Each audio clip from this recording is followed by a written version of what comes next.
you been well? Strange anecdotes, rumors of evil spirits.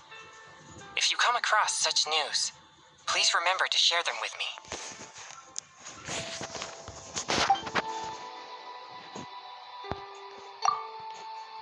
Alright, I actually just had an infuriating experience. It went like this. Not too long ago, I heard someone talking about a book called Anecdotes of Demons and Oddities. I spent a lot to buy a copy.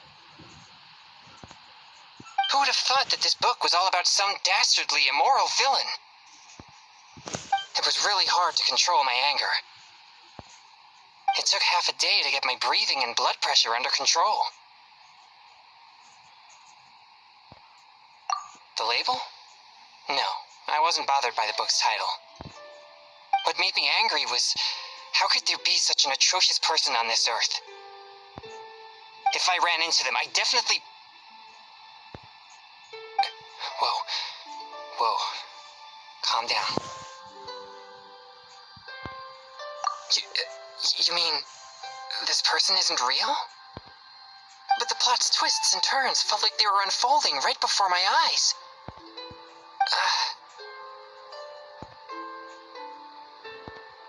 You don't mean I mistakenly believed? I'm sorry. I made a fool of myself.